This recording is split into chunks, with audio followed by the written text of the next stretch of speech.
Welcome in, everyone, to episode 115 of the Batfoot Podcast. My name is Damon, here with David and Matt. And boys, we made it. Baseball is back. So, David, how are we feeling this week? Oh man, it's so nice to be able to flip on a Cubs game in the middle of the afternoon and watch some baseball. It's been nice. This week was really busy, but you know, just having baseball back on TV, on the radio, it's just beautiful. It's a perfect time of year. How you doing, Matt?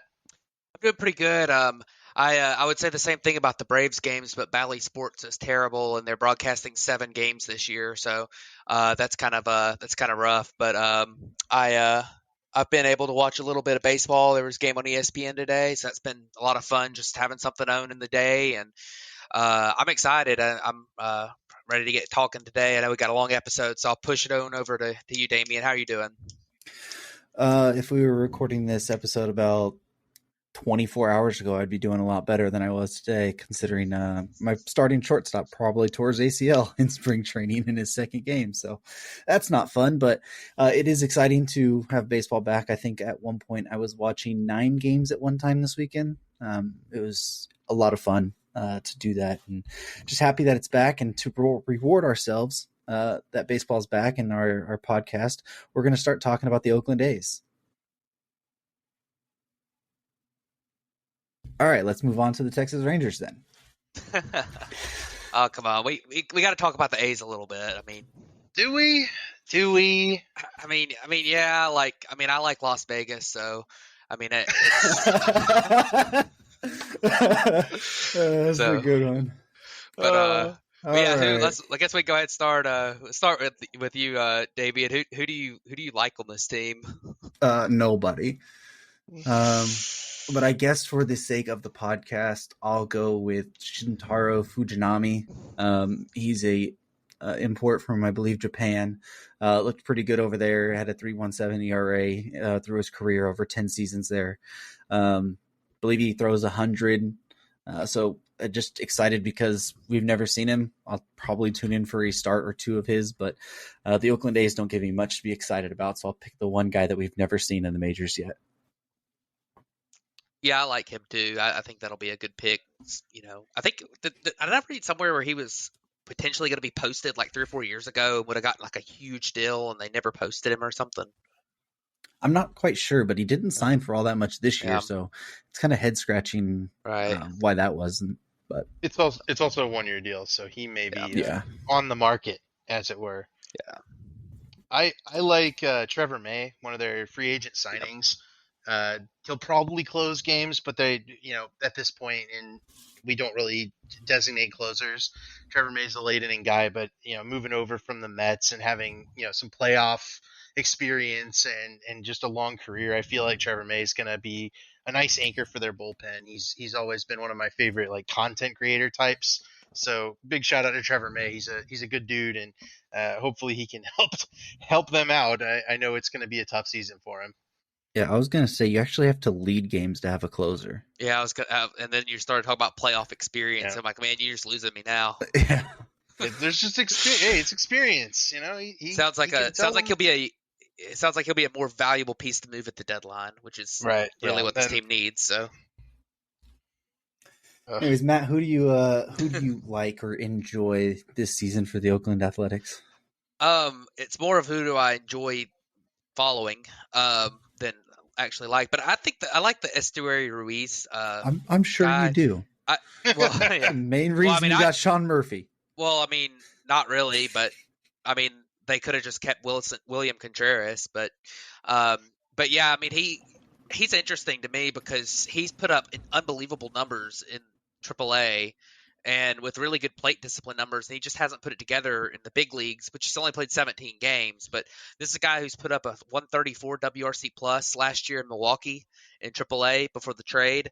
That's after the Hader trade, after San Diego traded him there, where he put up a 145 WRC plus in AAA. And he's also a guy who I believe stole 48 bases last year in AAA, but he stole 80 bases one year in the minors, like you said. So it was last year, but it was between AAA and AA. Triple A, Double A. That's right. He stole 80 Yep. bases between Triple A and Double A last year. So this is a guy who, with the new rules about the larger bases and the pickoff rules and stuff, like he could end up being a sneaky good pickup there. And I think that's probably why they went ahead and got him in that trade. Kind of forward thinking there a little bit, seeing if they could find something that fits. Because sometimes when you're an organization like the A's that's not going to spend any money, like it's a little bit like the Rays, you might think, what the heck are they doing? And then it ends up working, and that's the you're just going to throw stuff, throw crap at the wall and see what works. And it might, in a vacuum look like a horrible trade, but then it ends up working out. That's kind of what the Rays have done for a long time. So I think this is one of those types of deals where they're trying to be like the Rays on this. Yeah, that's one way to compare it, I guess. I mean, the Rays don't give up like all-star players for throwing stuff at the wall, though. They do. I mean, they traded Blake Snell. I mean, I said all-star players. He was a Cy Young winner. Think? I know, but he wasn't an all-star player by the time they traded him. They did get Manny Margot and like Luis Patino and I mean, good. And they're the team that traded for Tyler Glass now, right? Right. That's. Yeah. It's not the same thing, I don't think. But I would say we should skip over the what don't you like about this team, because the answer is everything. There's so little to like about this squad. Yeah, I was going to say we all pretty much agree there's nothing to like on this. And then we'll just jump right to what was our grades and outlook for 2023 for them. And I'll go ahead and start. I gave them an F-. I said it's one of the worst teams that we've ever seen. And this is entirely because of what we were just talking about, trading Sean Murphy for literally nothing. See, here's the thing about this offseason for the Oakland A's. It actually would have been a reasonably nice offseason without that Sean Murphy trade in my mind, right? The offseason they got included Aledmus Diaz for the bench. It included Manny Pena, which came in the Sean Murphy trade, but they could have gotten him otherwise. It included swapping Puck for JJ Bleday, which was kind of an intriguing move. They got Jace Peterson, who was good last year. They got Jesus Aguilar, who's been good in the past. This is and they got Fujinami. They grabbed Drew Rachinski from the KBO. They just signed Trevor May. Like, this is a decent little offseason that they had. And then they went and threw it all down the drain with the Sean Murphy deal. Like, I would have given them probably a B. And if this was like an established team with like some superstars, acquiring all that depth and those kind of like versatile bench players that could slot in, it's a really good offseason. But you're getting like Jace Peterson to start. Like, this is just, it ends up being so horrible when you take into context how bad this team is. Yeah, I'm not. I agree. I agree with most of what you said, David. I like their off season from a standpoint of they got players who can eat up innings, play at the big league level, and they can move for and if a couple of them have good seasons, they could maybe get an interesting prospect for them at the deadline. Guys like Jace Peterson, like you mentioned, they had a couple buy low guys like JJ Bleday was a former high draft pick and high rated prospect that hasn't been in the big leagues very long, and they traded a guy whose ceiling is a good lefty reliever for him. So, you're taking a shot on a guy like that. I thought that was a good move. I like I said before, I really like the Fujinami move, but just because it's a 1-year deal, and you might have found somebody who comes in and just absolutely dominates. He throws 100. He is 29 years old. That's probably part of the reason why he didn't really get a huge contract here. But you never know what you might find in him. And then Trevor May is another guy, like you said. I mean, I think that's a guy you could probably flip, maybe like David Robertson type guy last year that the Cubs got. Like he could have a good season, prove he's healthy, and you could find a pretty good trade partner and actually get a real prospect for him. So I like that part. That, like I said, the Sean Murphy trade, I think trading Sean Murphy was not a bad idea. But what they did in that trade, I thought was pretty rough. I mean, they really didn't get anybody from the Braves in that trade that was very, very good, except for William Contreras, who they then flipped. So I thought that was kind of weird, but I liked the Cole Irvin trade too. They got an interesting prospect for a guy who's probably a number 4 starter at best. So, yeah, I mean, the offseason's not bad, but I mean, this team is just rebuilding. They're really, really bad. They need to figure out this season what they're going to do. I made the joke about Las Vegas. They need to figure out what they're going to do with that, if they're going to move or not. That they can't keep sitting here just kind of twiddling their thumbs without making a definitive decision. They need to do it or Yep. not. So, but we'll see what happens with them. I don't know if this team's quite as bad as people think, but they're bad. I mean, when I say that, I mean instead of worst team in baseball by a wide margin, worst team in baseball by a narrow margin. So, but yeah, this is not a very good team. No, not at all. But let's go ahead and jump over to the Texas Rangers now. From not a joke this time, but David, who do you like on the Texas Rangers? Yeah, the Rangers are an interesting little team. I would say my favorite player to watch on this team is Adolis Garcia. His profile is a little modern, where we kind of talked about it before the podcast, but a lot of these younger guys and a lot of the approaches these days are you just swing as hard as you can all the time, and you don't mind if you strike out 30% of the time or more. You just, as long as in that the times you do hit the ball, as long as it goes really far, you're in good shape. Adolis Garcia is like the poster child of that approach, right? The Javi Baez style approach, just all out swinging, not really worrying about anything else. But he's playing really good defense in center field the last 2 years. He's managed to hit 30 home runs both years. He steals 20 to 30 bases both years. That might go up with the rule changes. In terms of center field production, he was a 112 WRC plus last year. He's really, really good in terms of power, in terms of middle of the lineup production. You know, of course he's a volatile profile. Of course he's got the downsides of potentially just slumping and being really bad. But I love the power. I love the center field play. You need that on a competitive team. We've seen that with the Astros we're going to talk about later have like Chas McCormick in center field. I would rather have Adolis Garcia out there.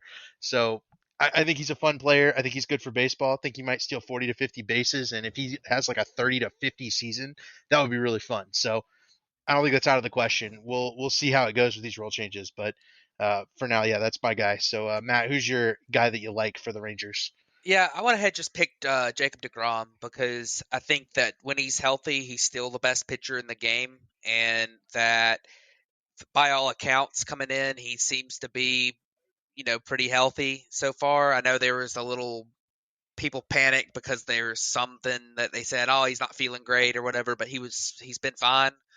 Um, and if he's healthy, I mean, he's completely flips this team. And I mean, this is a guy who his projection has him at a 2.63 ERA over 172 innings this year. I mean, that's his projection, which projections are usually pretty conservative. So if he pitches, I mean, he is incredible. And I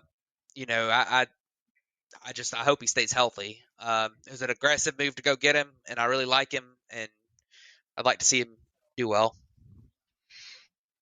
Yeah, DeGrom, if he's able to stay healthy, he's going to be a lot of fun to watch in Texas this year.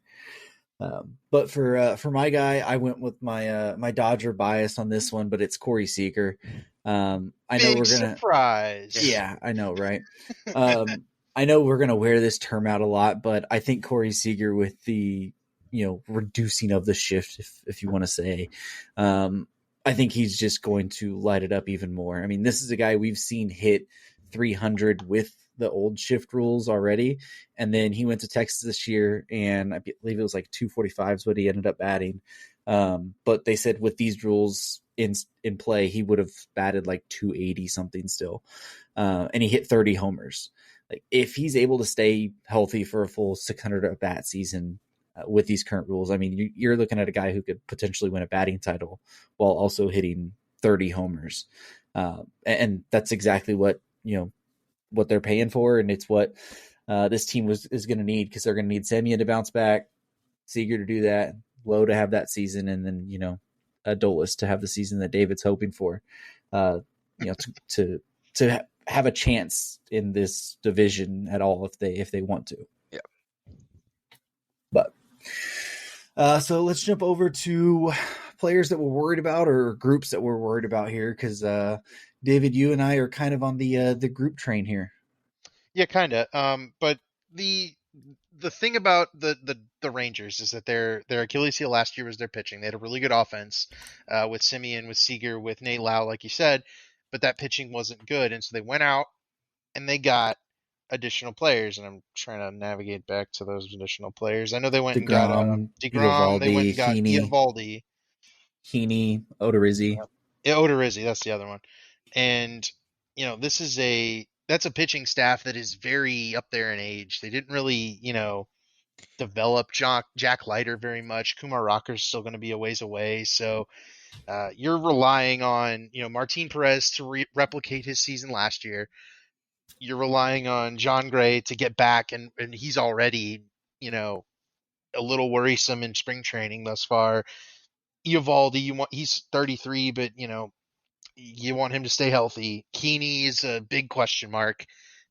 If everything goes right, this is a playoff rotation. It's a really good rotation, top of the line, but I just don't know if I can see it all going right. It scares me. Yeah, I get that. I'll probably talk a little bit about that in my outlook for them too. But the guy I was a little worried about is Josh Young. This is a guy who was a former high draft pick, top prospect, and he was known for being a very good, to being have a good power and a good approach at the plate. And he was a great college hitter, and he came in and he started off pretty well in Double A 2021, got up to Triple A in 2021, did really well there. But last year he dealt with injuries a lot, and he played in just 23 games at Triple A last year, and his stats were okay, but they weren't great. His strikeout rate ballooned in Triple A last year, and his walk rate was like 3.8%. It was awful. And he had a high batting average on balls in play to hit for a 104 WRC plus. But then, he got called up to the big leagues, and he was okay. I mean, he had a few home runs, but man, the 38% strikeout rate at the big league level, just really, really rough there. And it's a guy who, you worry maybe about the injury kind of affecting him some. And I don't know, like it's a little bit worrisome to see that. We've seen some of these guys, he's really a bat only prospect as well. Kind of like his defense is okay at third, but like he's really more of a bat prospect. He's not going to run the bases extremely well, and you really need that bat to be kind of what we thought it might be. And I don't know if he's going to fully have that this year. And you got a team like the Rangers who's thinking they're a contender, really counting on him. Normally I just say like, okay, it's fine. He's a guy who is he's developing prospect, bring him up, but you're really counting on him to be a great third baseman, and you're just kind of like, yeah, I don't know. So we'll see what happens with him. I'm not going to give up on him or anything, but I'm a little worried about him this year. Yeah, I mean, it's always worrisome when you get the younger guys who have dealt with injuries, especially a major injury like Jung had, to come up and if they're going to prove themselves or not. Yeah. Especially for a team that's expecting to try and be a contender this year. And even their other third base options with Josh Smith and Ezekiel Duran haven't really blown them away. With what we've seen from them so far, but the group that I kind of went with was the outfield. I know David touched on Adolis Garcia. I'm not quite as high on Adolis Garcia as David was, but even then, looking at the rest of the rest of the outfield, Robbie Grossman and Leody Taveras are their other projected outfielders. Grossman is a decent guy to be a fourth outfielder / bench guy. They just signed him the other day, and he's going to be projected to be their starting left fielder. Then if you look at other options, it's like Mark Mathis, Josh Smith, who we just talked about. Clint Frazier's on a non-roster invite. I think Travis Jankowski's on a non-roster invite. Yep. And then Bubba Thompson is their other guy who had got some playing time there last year. Yoshi Tsutsugo too. And you don't want to put Yoshi in your outfield. You don't want him to, but yeah. I experienced that with the Dodgers in left field. It was not a good experience. It's very worrisome for that outfield. It's been a thing that we've talked about before. If they were going to make that splash in the outfield, we talked about it when they made all the pitching moves there. They do have a good prospect, Evan Carter. He's been rising up prospect rankings, but he's only 20 years old. don't Yep. believe. I mean, his max level is what, double A. Double A. I mean, there's maybe an outside shot that he gets called up this year, but I very much doubt it. So that outfield's just kind of worrisome, but I wouldn't be surprised to see them being a team aggressive at the deadline for if Brian Reynolds, is going to get traded. If they're going to be aggressive to try and upgrade that outfield. I wonder if Justin Foskey won't get some time in the outfield. He looks like a pretty good hitter. Maybe you could just chuck him out there and see what happens. But he was really good last year in Double A for them. I mean, he could be a third base option for them too. I mean, he's only played second and third before. I don't know how he would be in the outfield. I think he's one of those guys that they've kind of said it's just like his defense is just not on par at all. Yeah. But it'll be they're going to be an interesting team to watch for sure. So what is our outlook for them going into the season? I think everybody has this, but I had him as an A for the offseason this year with DeGrom and trying to remake that pitching staff. I think it's a great attempt for sure. And I think this is definitely a playoff team. They're a playoff contending team looking to get into the wild card spots. Something catastrophic would have to happen to the Astros to make the Rangers a division favorite, but they're going to be hunting the wild card and they're going to see what happens by the deadline. I like this position because you've spent a lot of money, but there's definitely room to grow with this team, and they have a good number of prospects that they could offload for a big trade. So I think this team is looking for the playoffs. I think they're hunting for it, and spending money to solve problems is a good thing, but you need Dallas market to be one of those that does operate like a big market team because it is. Yeah, and I agree for the most part. I have them. Yeah, I think you had them at like an A plus, and I have them at more of like an A minus to A. The only thing that holds me back from just making them like the far and beyond is because while they brought in a lot of good pitchers, which I like that they needed to bring in good pitchers. They're all like we talked about earlier. They're all veterans who are over. Their youngest one that they brought in is 31 years old, in Andrew Heaney. I mean, so and they're all, not only are they all kind of older guys, but they're all injury prone guys too. I mean, DeGrom, Eovaldi was injured a lot. Heaney's been injured a lot. Like they're guys who haven't ever been relied on to, even when their primes weren't really relied on to be like super big workhorses. And I mean, I do worry a little bit about that, but the one thing I will say that kind of keeps me from being super worried is that what the Rangers did, I think they have a plan because they have good pitching depth prospect wise, where they have like Cole Winn, they have the Leiter and Rocker and Brock Porter and White, Owen White. They have all these Dane guys. Dunning. Dane Dunning still kind of like, he's a young guy at least, and so these are all short-term deals. So I think their goal is, let's get veterans now who can help us now, and then these guys will kind of start to come in and help out one by one until we build a rotation out of these younger guys that we've got. I think that's a really cool plan that they have. But when it comes to this year, I mean, I think the pitching could hold up if they have injury luck. It'd take a lot of luck, but I think it could. And the bullpen's all right. I really like Brock Burke. I almost picked him as my player I like. The lineup, I like the top of it. The depth worries me. Robbie Grossman, I watched him a lot last year, and it was not great. And I like their top three: Simeon, Seager, Lowe, Adolis. I could go either way about him as a hitter. I really like him overall because of his defense, but base running. But Jonah Heim is a good platoon catcher. And I mean, I don't know. I think this is kind of a fringe wild card contender. I think they'll be above 500, but I don't think they'll be they might be the number 3 wild card or something.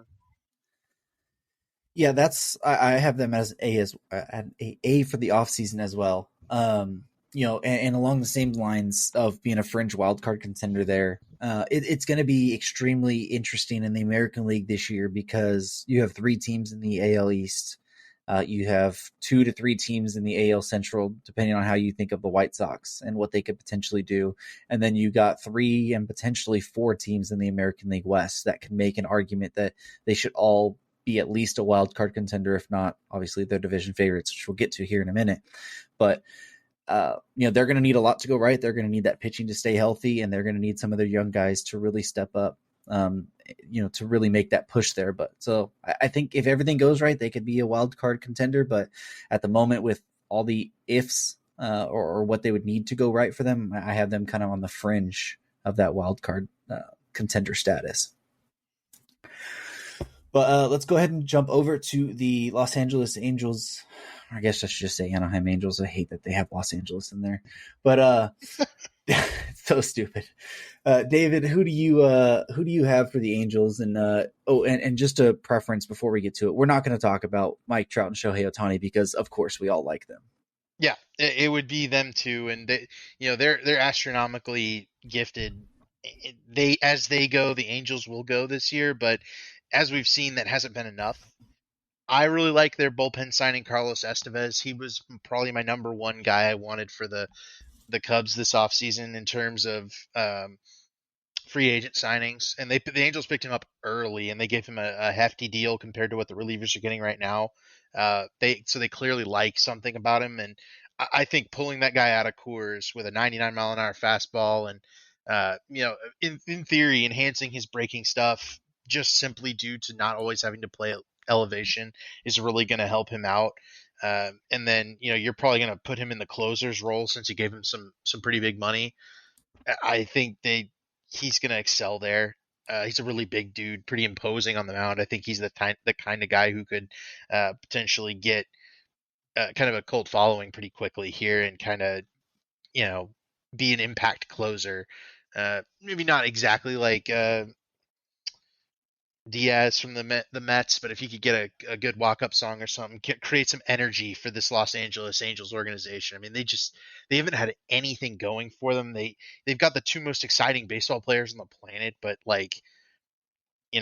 are Angels fans excited? Are they excited for the season? Do we know? Who are they looking forward to seeing besides the two obvious names? This team needs some energy from somewhere else, and I feel like Carlos Estevez can be the kind of guy that can bring that. Yeah, I think I like him a lot. Getting him out of Coors is nice, but I like Patrick Sandoval. I was gonna put Taylor Ward for a guy I like because I think he's just a really solid outfielder, but I decided to go with Patrick Sandoval. I don't think people really paid attention to how good he is. Last year, he pitched in only 148 innings, which he's going to need to be, stay healthy and everything a little bit better than that. But he had a 309 FIP and a 291 ERA, put up 4 wins above replacement, has really good strikeout numbers. His walk rate could come down a little bit, but it's not astronomical. And this guy was really, really good last year. In fact, he was like, you look at projection systems for the coming up year, and we were just talking about how good the Rangers did at rebuilding their rotation. He was by far the second best pitcher on the Rangers. I mean, so I really like Patrick Sandoval. Good lefty, has a really good changeup. I think he's going to be a pretty nice piece for them this year, and somebody who just doesn't really get talked about enough, I don't think. I'm very happy that you picked Patrick Sandoval because he was a guy who I thought last year heading into the year was very underrated and was going to have a breakout year.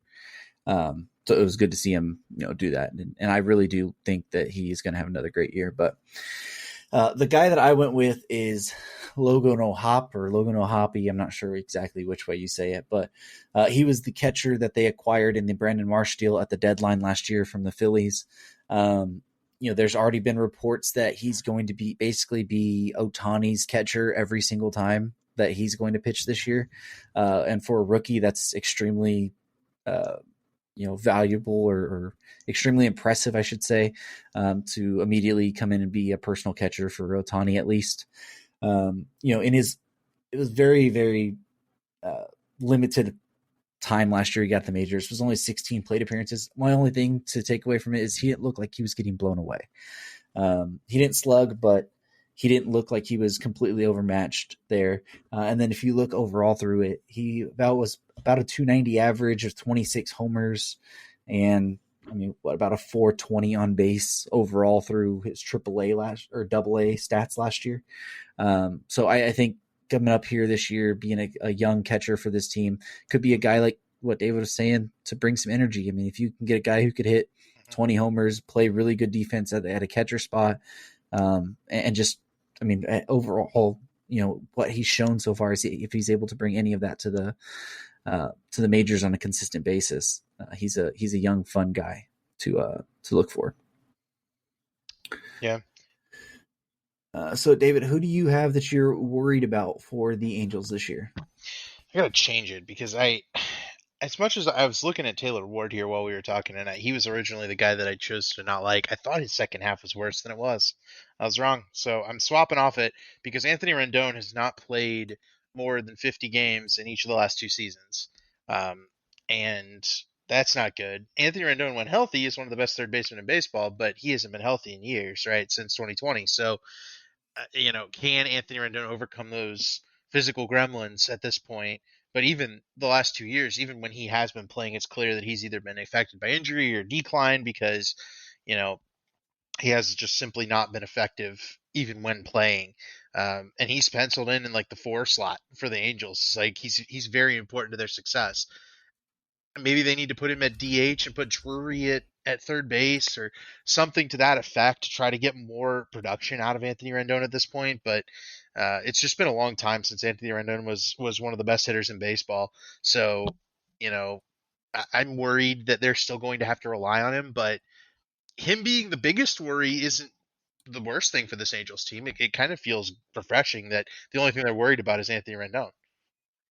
Yeah, and not to mention the fact that if Anthony Rendon's the only thing you're worried about, like there's a non-zero chance Anthony Rendon's like an all-star caliber player this year because he has been Right. in the past. So like your answer, your big question mark could be answered by an all-star. Now it could also be answered by a third baseman that doesn't play again. But Right. so it's worth being worried about him. I thought about putting him there too, but like it's one of those things that man, it could be answered. We'll get into it in a minute, but this team is just so volatile. But Mm-hmm. the guy I went ahead and went with a group here because everyone else seemed to be going with groups instead of players. So I'm going with the I just went with the bullpen because I think that I like some of these pieces pretty good. Like I like Estevez, I like Jimmy Herget, all right.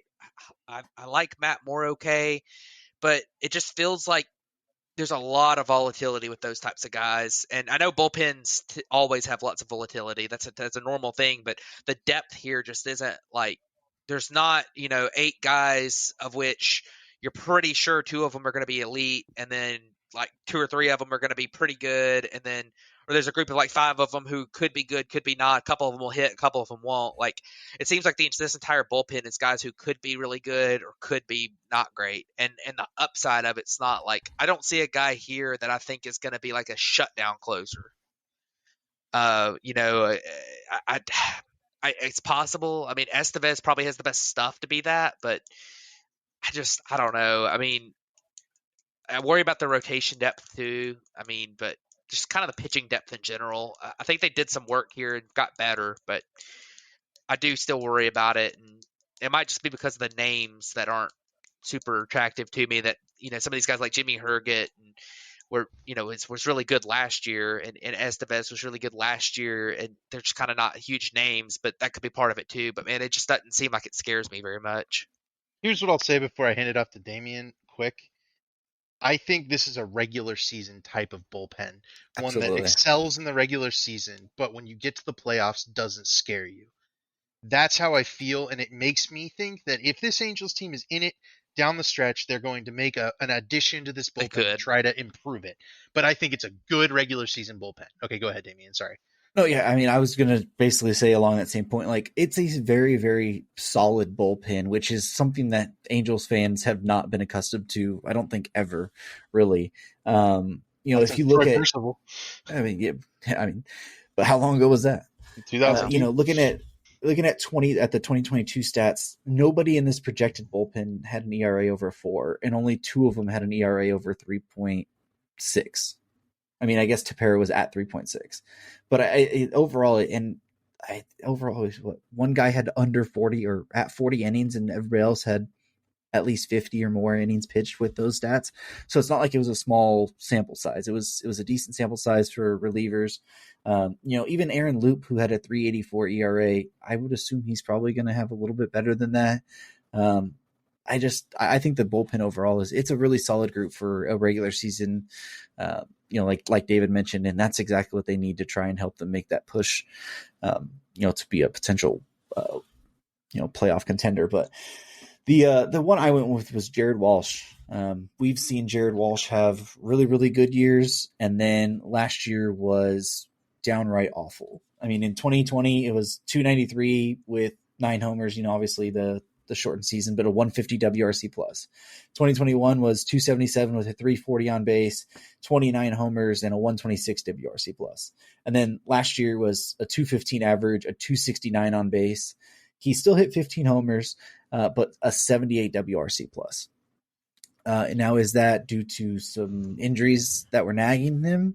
Is that due to some of the unjuiced ball, which the baseball savant numbers say he's hitting the ball probably harder than he did the couple years before? He's not a guy who, he strikes out a lot. He doesn't walk enough. Like, there's just some real issues with Jared Walsh's approach. And if he's not being that guy who's able to consistently have a batting average on balls in play of above 300, what's he going to do, to help this team? Because if you have a 78 WRC plus and a negative WAR player last year, he's a big part of what this Angels team is going to need to be successful. He's also one of the only 2 left-handed hitters in the lineup, along with Shohei Ohtani. So he'll need to perform. They are relying on him. Yeah, I mean, Rengifo is switch hitter, but still, yes, the pure left-handed hitter it is.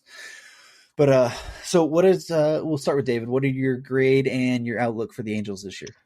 Yeah, so I like what the Angels did this year. I think this is a really good offseason. I give it a B plus because I think they just missed on that the impact edition, where it's similar to DeGrom with the Rangers, where I feel like teams that made that big impact edition would get an A, and then this is a team that didn't get that impact addition, but they did fix a lot of their problems, right? I feel good about Brandon Drury. I think he's going to be good.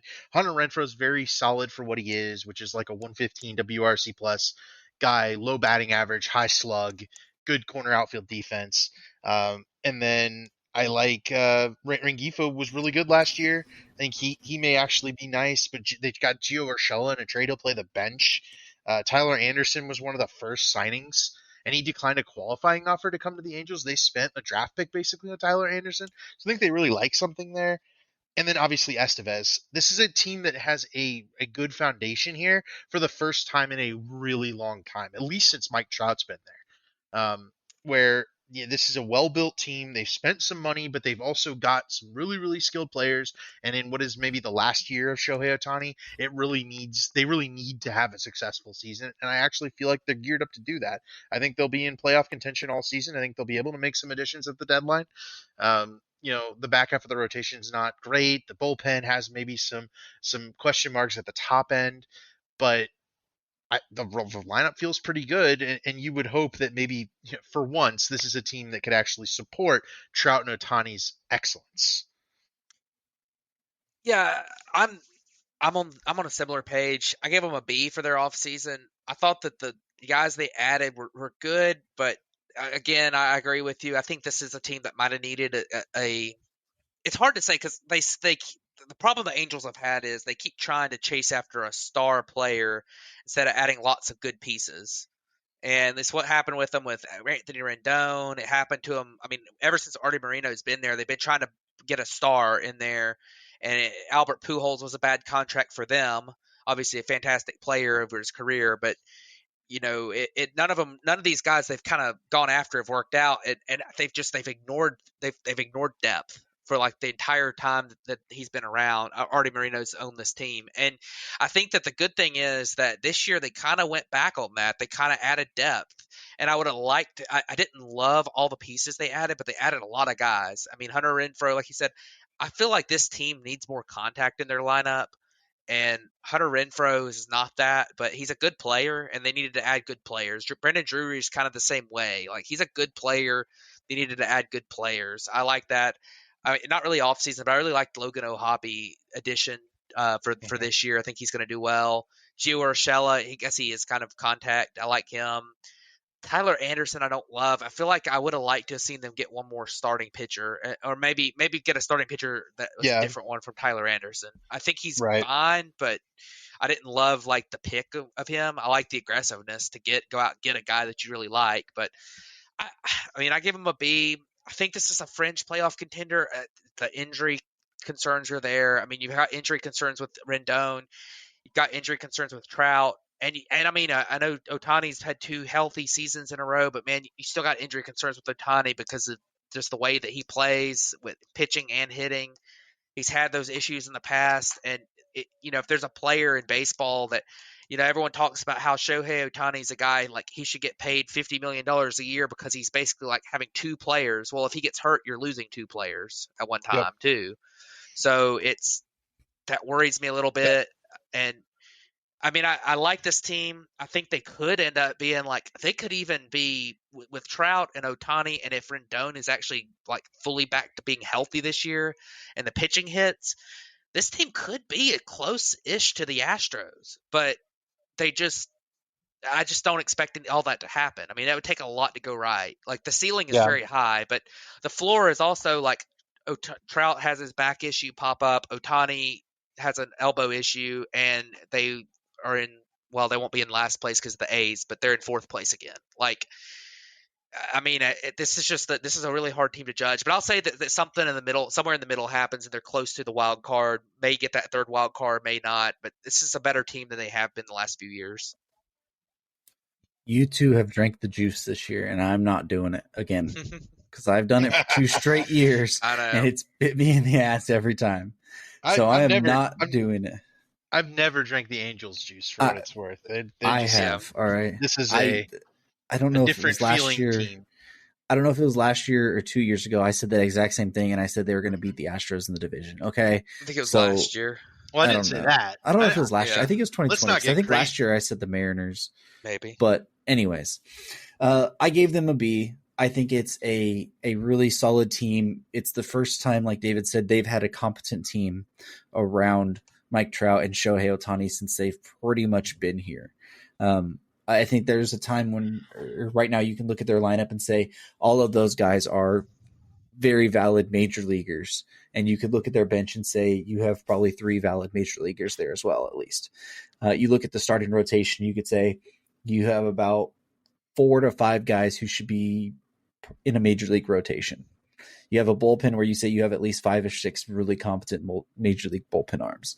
Like it's finally a time where you're not throwing out, 3 guys in your lineup that you think should be, quad A players or triple A guys. Like they finally have competent people around. I'm not sure it's going to amount to being, able to keep up with the Astros or the Mariners, unless Trout and Otani go absolutely insane, which like, hey, we're here for it. None of us even mentioned it, but the Trout back injury thing, like that could creep up at any time again. I mean, he's still a fantastic player, was amazing last year, but that could still creep up at any time. I have no idea what their outlook's going to be. I'm not going to say that they're going to be good. I'm not going to say they're going to be bad because they're going to be somewhere in the middle. And if I say one, they're going to be the total opposite.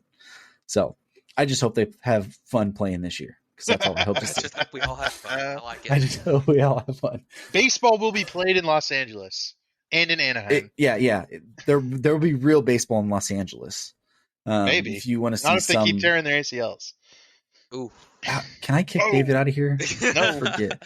I don't think we can bring it back. So let's go ahead and jump over to Seattle. A team that really excited us all last year and have a bright future. So, David, what do you like with the Seattle Mariners heading into 2023? I was debating between Ty France and the entire bullpen. Ty France. I'm going to go Ty France, actually. Yeah. So the bullpen's good. Yes. Ty France is really good, and I think he's a little bit underrated still, but he might be getting that he's so underrated. He's underrated so often that he actually becomes overrated thing where he's a really good player. Not often in this era do you see one, a first baseman, but two, a guy who hits 20 plus home runs to have a strikeout rate below, at to below 15%. I mean, Ty France is like an elite contact hitter that also has great slug and great approach. He's kind of a great all around hitter, and I love that in the middle of a lineup. He's just a really good player, and I think he got his first All-Star berth last year. That or he got snubbed, one of the two, but either way, I look for him to anchor this lineup next year. He's going to have Teoscar Hernandez with him. I love Teoscar Hernandez. Julio Rodriguez, obviously, but yeah, Ty France is my guy for next year. I think he's going to continue to put together good at bats and have a really good approach in the middle of that Mariners lineup. Yeah, Amazing. I'll go with George Kirby. I think George Kirby is a guy who, Another amazing one. yeah, I really really like him. Last year in the minor leagues, uh, he put up 11.6 strikeouts per nine to 1.8 strike walks per nine, which was awesome. And then he got called up to the big leagues to make his debut, and he was just as good in the big leagues for 130 innings. He had a 299 FIP in the big leagues in 130 innings in his rookie year. The only concern was that he was on a little bit of an innings limit, I believe, which kind of messed with him down the stretch. But this guy throws really hard and has like as good a command as you'll find in the big leagues already. And he just doesn't walk guys at all. I mean, he walked 1.5 per nine last year in his rookie season while throwing, mid to upper 90s with his fastball. So this is a guy who I really, really like that profile. Sometimes you worry a little bit about a guy like that getting hit hard because he's around the zone so much, but he really didn't get hit that hard last year. Um, he didn't give up a lot of home runs. He got a pretty good amount of grounders. I mean, you know, his if he continues to work on his breaking stuff a little bit, which it seems like it got better last year. I mean, this guy has ace potential to me. I really, really like this guy. I think he's going to be. I think that he will be. I'm not ready to say he's going to be better than Luis Castillo this year. I think he's got higher upside than Luis Castillo. I don't know if he'll be there yet, but I think he's got the highest upside in this rotation. He could be the best pitcher in this rotation. That's saying something because it's a really good one. So I love both of those picks. I was going to pick Ty France to start with, but I've talked about him so much on this podcast already that I felt like I should pick somebody else. I picked George Kirby then because he's been a guy who I've liked literally since he was at Elon College. Um, and I was going to pick him, and then Matt wanted to pick him, and then I moved to Luis Castillo because I think Luis Castillo is one of the more underrated pitchers in the major leagues. He played in Cincinnati forever and was actually really good there. He went to Seattle and was pretty damn good in Seattle, and then they signed him to that long-term extension. He was supposed to be a free agent this year. And that's why everyone started saying that, Seattle didn't make the big move, but they re-signed Luis Castillo this year. Like, to anchor the top of that rotation, it's the move that everyone thought Robbie Ray was going to be. Like, or not, I guess not everyone thought they were going to be, but the Mariners thought it was going to be. Having this rotation anchored by Luis Castillo, Logan Gilbert, George Kirby, and then Robbie Ray, who is probably your fourth in this rotation at this moment. Like, this rotation is going to be so dang good. And I think Luis Castillo getting a full year out of Cincinnati and with a team who is young, who is exciting, who plays really solid defense, I think you're going to see maybe even another level there. I wouldn't be surprised if Luis Castillo is able to have a mid-2 ERA this year. Yeah, I feel like George Kirby kind of reminds me of Spencer Strider, and then Luis Castillo coming over to the Mariners. That could be like a Cy Young type of season coming up too. Like I think both of them are going to be really good. Yeah, George Kirby reminds me a lot of Shane Bieber. Yeah, that's a good pick too. Really good pick. I think he's been working on a nasty slider too. Yeah. I know you mentioned his breaking stuff, but he's done something to his slider this year. Yeah, Strider. I think Strider's strikeout numbers his walk numbers a little bit higher, strikeout numbers a little higher. But George Kirby's he doesn't walk anybody. It's insane. So, all right, David. So, who are you worried about on the Mariners? Not much, man. This is a good team, but I'll take the offense of the middle infield, basically. So I think J.P. Crawford and Colton Wong up the middle are probably going to be a really good defensive duo. But Crawford was not that great on offense last year, and then Colton Wong's historically not been kind of like a below average, kind of decent-ish middle infielder, right? Like, I guess Crawford was actually better than I thought he was, but he wasn't slugging at all. And these days it seems like you really want to have that big slug in the middle of your infield, and they've got two kind of contacty guys that are a little more volatile and a little more victim to defenses behind them. That said, just the fact I really couldn't find much to be upset with, right? I like this whole entire team. I think it's a really, really strong team.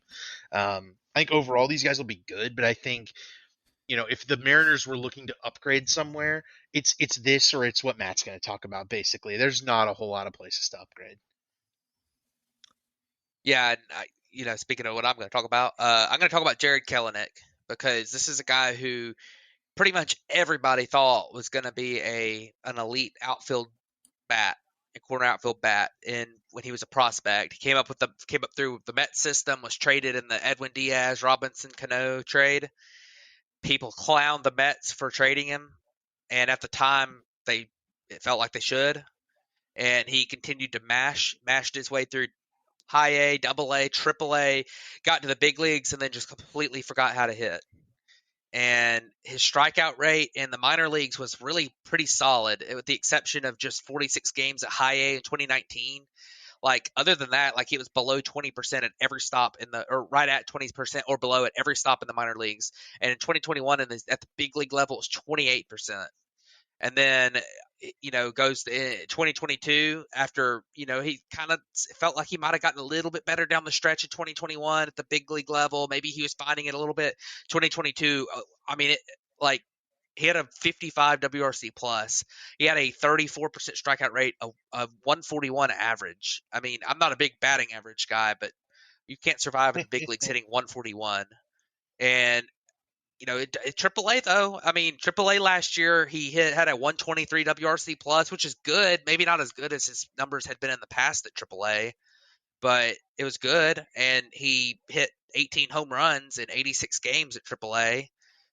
It's just, I mean, there's something about him at the big league level that's held him back, and we're going on a sample size of basically a full season now, and there's been a few, and I've seen some, I've read up on him some this offseason. There's been a few players who have had this bad of a start at the big league level that ended up eventually figuring it out, becoming really, really good players, like what he was billed to be. But this is a guy who it feels like right now, like if you can get an everyday player out of him, you'll be really, really, really happy for that. And it just does not feel like he's going to get there right now. I mean, there's a lot. He has a lot to work on. I mean, his defense isn't going to be a carrying factor. His base running's okay, and his offense has to be at least league average. And it's just there's a long way to go before it can get there. So I'm not saying he can't do it, but that's definitely a spot I'm worried about. And in left field, they really don't have that many options because I mean they could put AJ Pollock out there some, but it's like I mean he's probably going to get hurt if you put him out there. So yeah, I mean, and Kelenic is a guy. I mean, you're talking about a former number 3 overall prospect. Here, there's some potential there. It just, what can you do to find it to help him maximize it there? The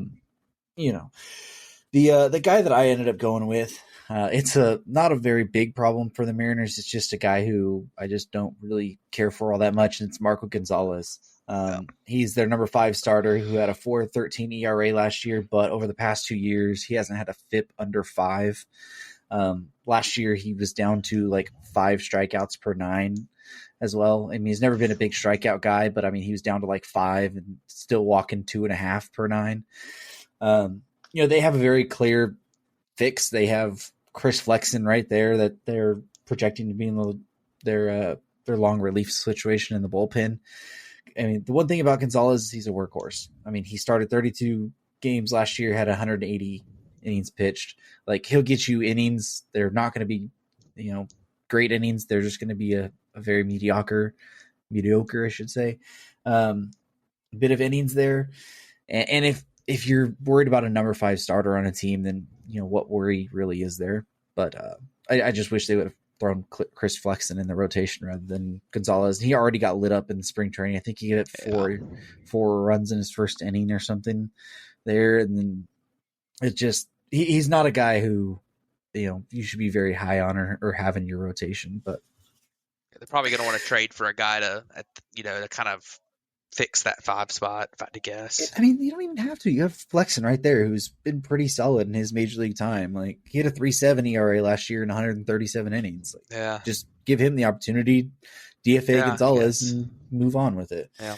But anyways, or you have Matt Brash if you want to make him a Ooh, starter ooh, again. ooh, ooh. I'm saying if you never know if, but so let's jump over to our grades and our outlook for this team going in 2023. So let's go ahead and start with David.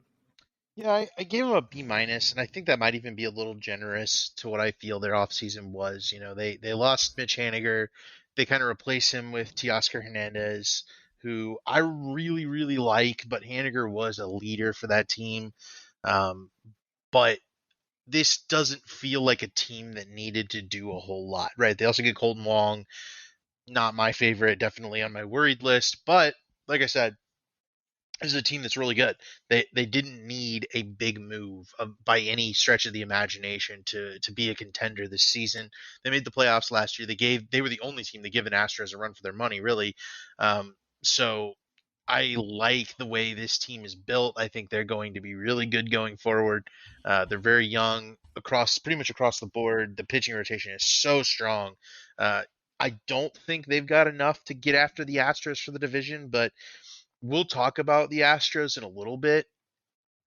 Ultimately, I think that there are scenarios where they beat the Astros out for the division this year, and I think this is a team that could very well ride that rotation to being a 100-win team, and that might not even be enough in this division, but still.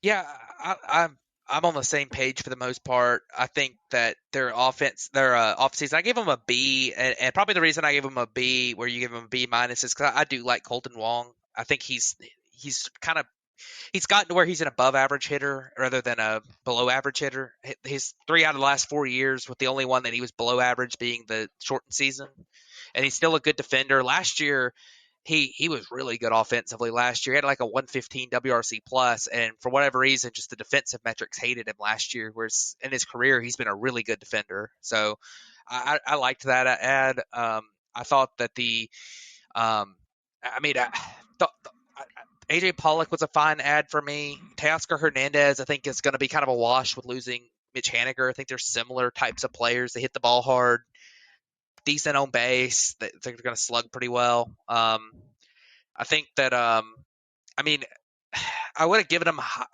It's hard to give them higher than that because they didn't fill all the holes they have. I mean, like I say, I probably would have brought in another corner outfielder to compete with Kellenic, or maybe a number 5 starter, because I don't believe in Marco Gonzalez either. And I mean, Flexen I guess would be all right, but I don't know. I mean, it feels like you need more than 4 really good pitchers in your depth wise these days. But I think that I think it's fine. I mean, like you said, I mean, there's not a ton of holes in this team. I like what they did. I mean, I the upside of their offense is probably the limiting factor for me here, but I think they're contenders for the division.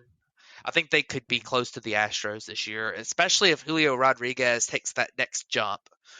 I think they could, but I think this is a pretty solid team, so I could give them. I think they could run with the Astros.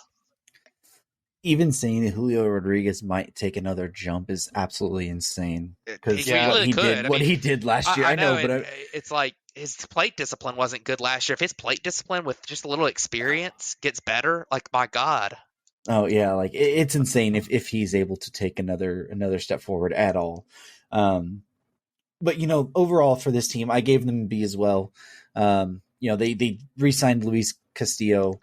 Colton Wong pretty much replaces Adam Frazier, which I think is a win on that side. Teoscar and Mitch Haniger, you can call it a wash. I think Teoscar's maybe a little bit better there. If you're able to unlock something with Kellenic, that's going to be a major factor here. Another under the radar thing, they brought in Tommy LaStella. If he's able to Yep. stay healthy, that could be a really sneaky ad for them as well. But it really comes down to I just think this rotation is so good. I think getting a full year of Luis Castillo, knowing that he's locked in long term for you, if Logan Gilbert and George Kirby are able to take the next step forward, if you're able to find the middle ground between Arizona Diamondbacks and Toronto Blue Jays Robbie Ray, like if you could find somewhere in the middle ground there, I mean this team can be lights out. Yeah. I have them as division contenders. I don't quite think at the moment they're right there to the Astros. I just think the Astros are a little bit too good all around, but it just takes, maybe one injury and the Mariners will be right there as, contending game for game, I think. Yeah, just to clarify, when I say with the Astros, I mean I don't. If I had to pick today, I'd probably still pick the Astros, but I think they're close. Yeah, Yeah. it is. But let's go ahead and jump over to the aforementioned Astros, and then David, who do you like? So from last year, during last year, from April to mid-September, Framber Valdez had a quality start every start that he pitched. The streak did end going down the stretch, and then the Astros limited his innings a little bit, and then he was great in the playoffs again.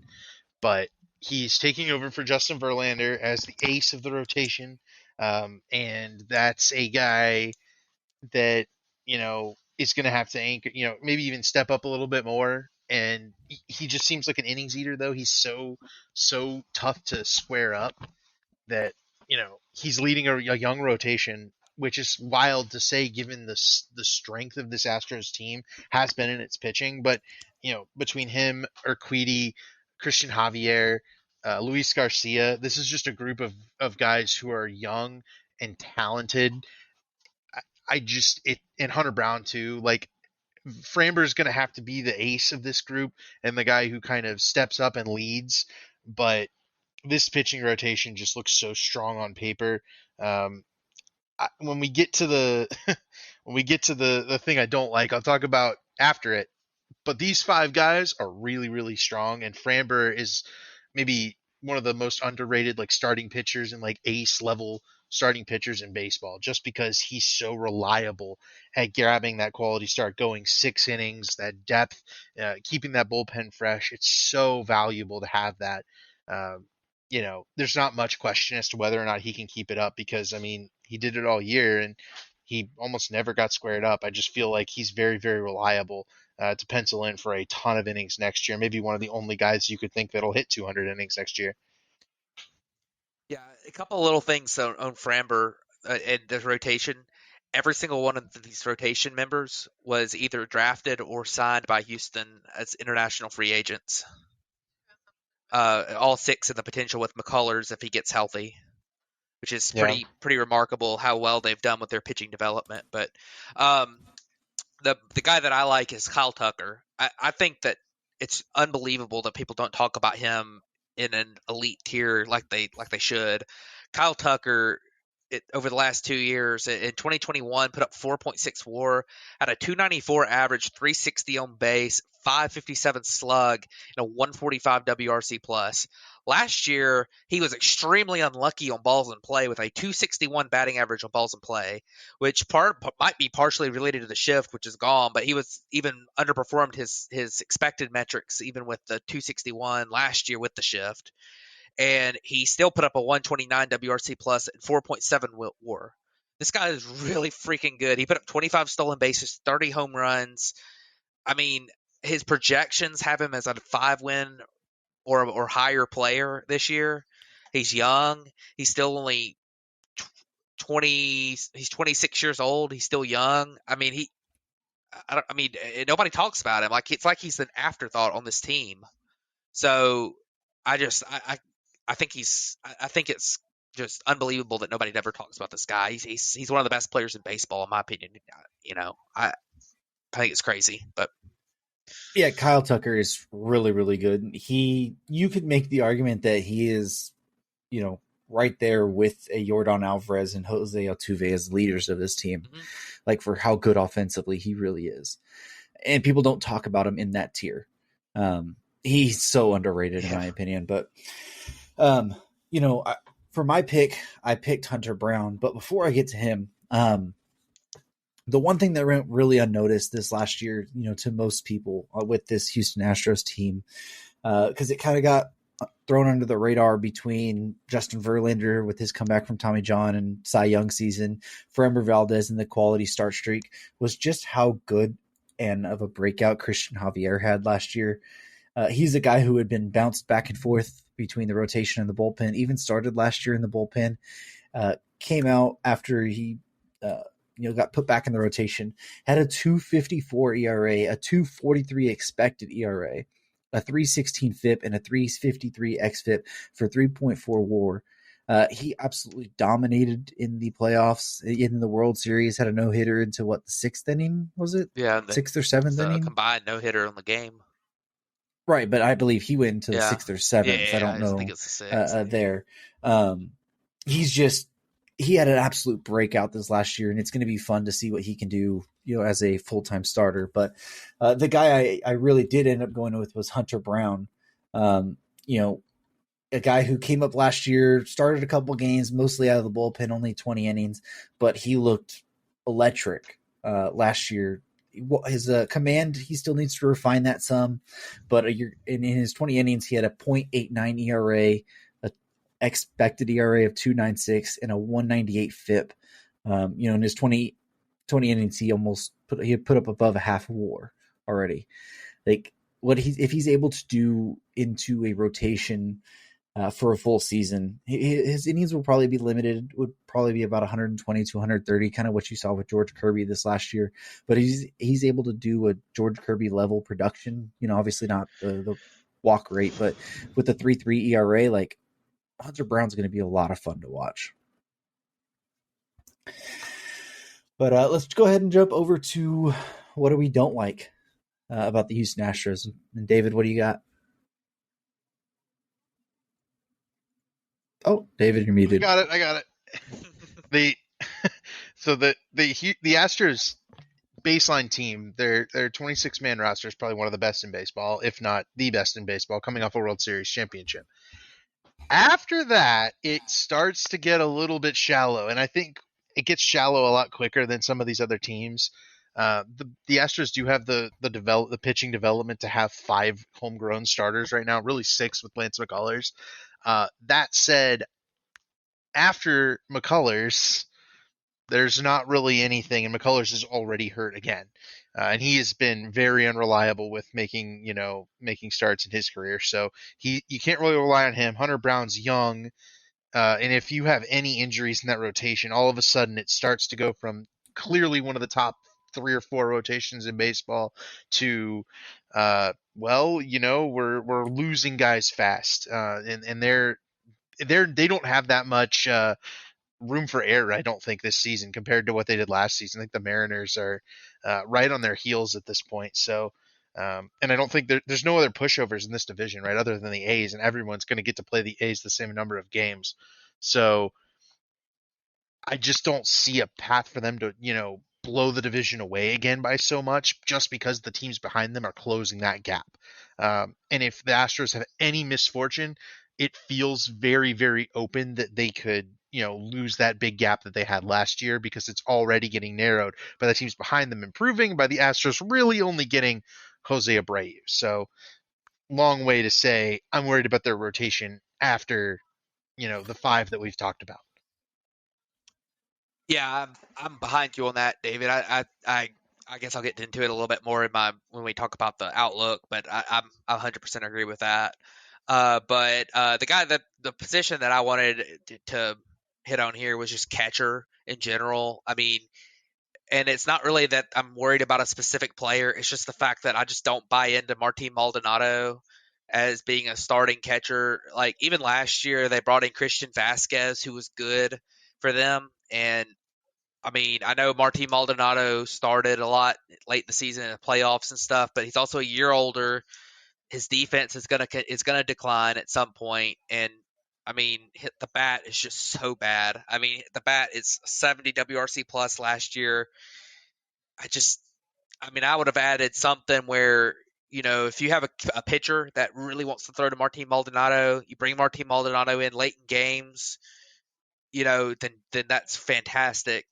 And he's a great player to have on your team for his leadership qualities too. But they really, I feel like, needed to add somebody who has some form of a bat here, at least to play a timeshare with Martin Maldonado. Because I mean, otherwise they've got a rookie in Corey Lee who, he's a pretty good prospect, but he's really young, and I mean, he didn't exactly kill it at the plate last year in AAA either. Had a almost 30% strikeout rate and a 90 WRC plus at AAA last year. So, I mean, we'll see what happens. I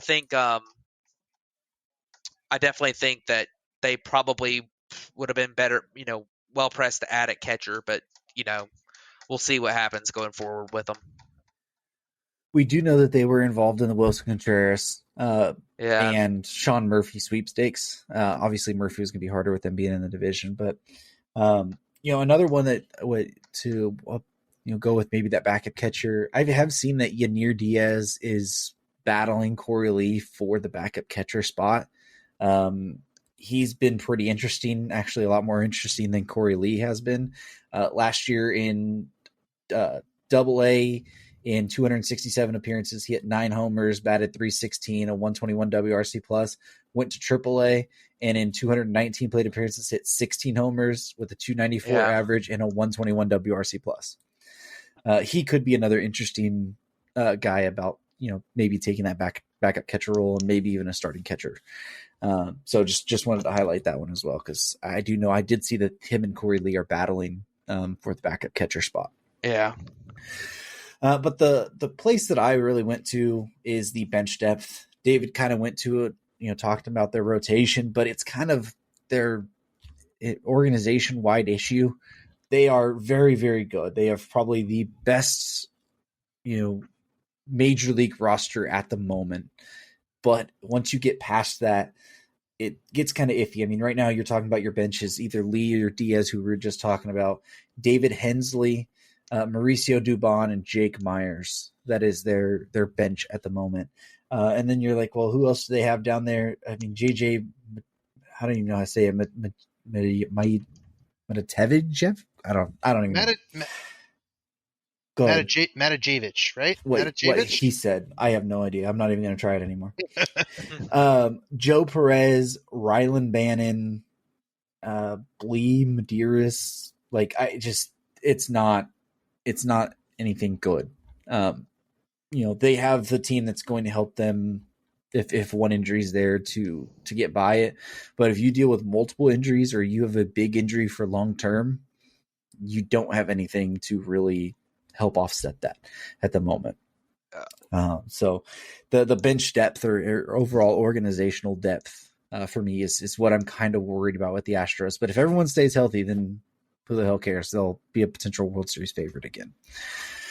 But talking about that, what is our grades and outlook for the Astros this year?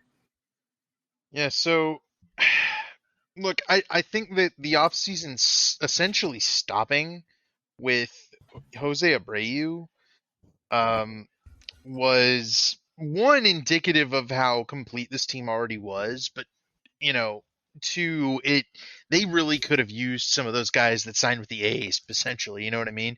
And so when it comes down to trade deadline time, and they're looking for Jace Peterson to fill up because Alex Bregman got hurt.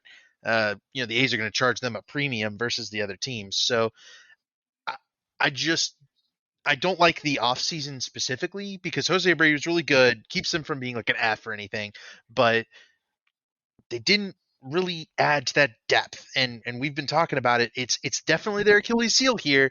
And if they don't have that injury luck, like having Justin Verlander come back from injury and being better than he's ever been, they're they're probably going to have some regression on that aspect.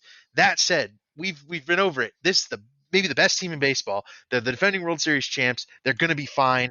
This is the division favorite for sure.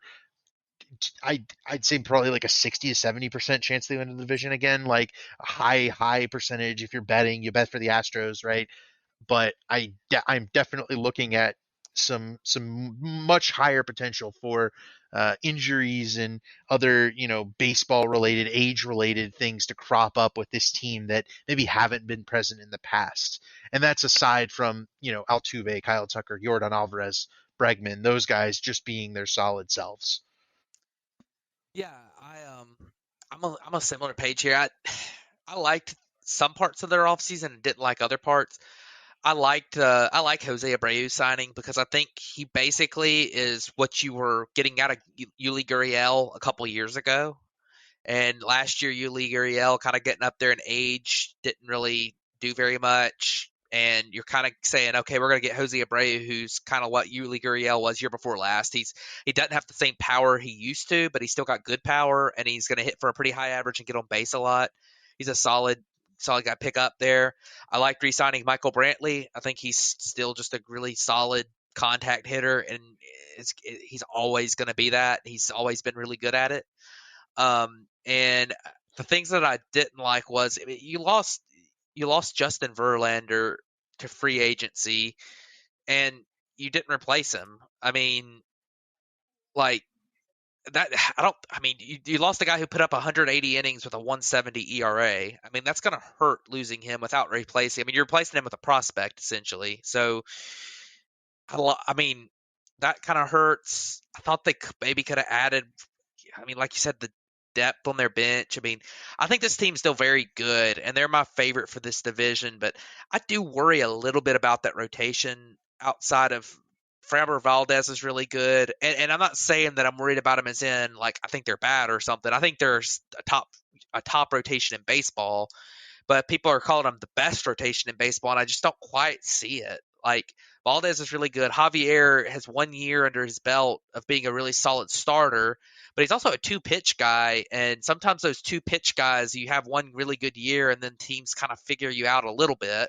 Like, as in, I think he's still going to be good, but maybe not quite what he was last year. Urquidy's had a huge swing in his FIP versus his what his ERA ended up being. He really outperformed his peripherals, and I think Luis Garcia is a solid number 3. And Hunter Brown, I think is going to be really good, but he's also a guy who has command issues, and he's still a really young prospect. So I think there's a good chance that he's really good, but there's a lot of volatility there. So I like this team. I think they're the best team in this division still. Their lineup is absolutely sickeningly good.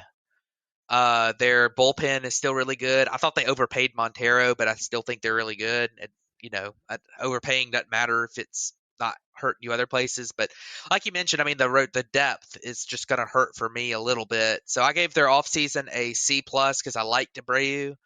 And I think they're the division favorite, but I think they're probably still the top team in the American League. But I don't think it's. I thought last year it wasn't very close who the best team in the American League was. I think this year it's close. So I like this team, but I think the gap's been shortened some.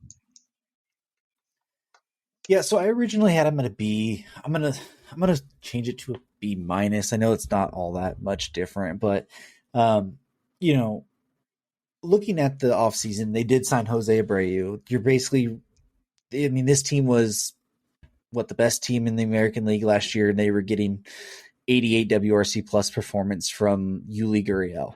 Adding Jose Abreu into this lineup, that's going to make a massive difference. Getting Michael Brantley, if you can get him to stay healthy. I mean, a full season of him, he played 277 or got 277 plate appearances last year. That'll be a massive help over, I think what Jake Myers was playing, in the outfield at that point. I mean, you lost Justin Verlander. Let's not downplay how big of a loss that is. But overall, like, what else did they lose? I mean, you lost Christian Vasquez, which you acquired midseason. You could always do that again. You lost Trey Mancini, which you acquired last season and pretty much benched him in the playoffs.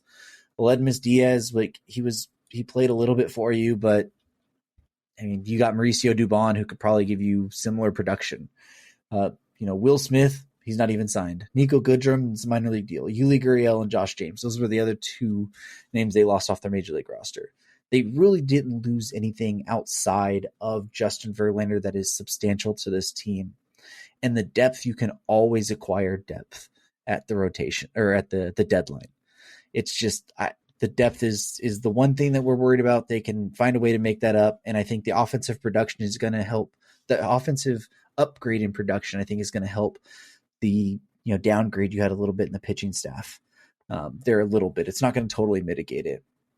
But this is still a team that should be the division favorites. They should be the American League favorites, and they should probably win close to 100 games, if not over 100 games again, as long as everybody stays healthy here. I said they were going to team that downfalled last year, and they proved me wrong and went to the World Series and won it.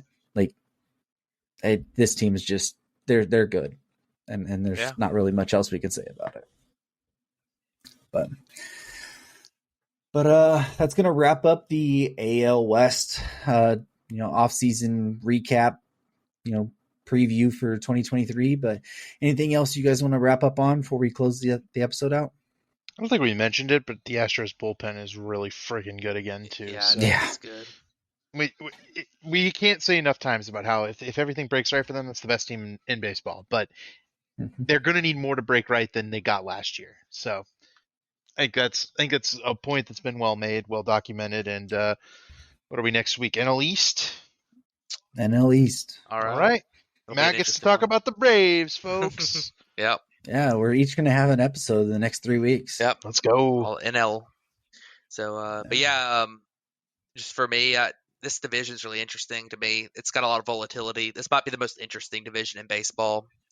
And from top to bottom, for sure. Yeah, just the amount of there's 3 teams in this division, or there's 2 teams in this division that could be super good or super bad, and then there's one team that could be good or really, really good, and then there's the Astros, and then there's the A's who are just bad. So there's a lot of volatility between the middle teams in this division. So we'll see what happens there. But a couple other things that we didn't mention, and we'll talk about it in a couple of weeks in more in depth with the Manny Machado extension.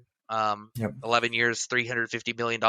And then at some point, we're going to want to talk about the rule changes and how they've started off here in spring training. We don't really have time this week, but maybe in that last prediction episode right before the season starts, maybe we'll have some time to chat about that. But I think they're definitely showing there's definitely some interest there in spring training already. So we'll see what happens with that. But yeah, it's been an interesting episode here talking about the American League West, and next week we'll talk about the NL East. But until then, thank you guys for tuning in to the Batflip Podcast. We'll catch you guys next week.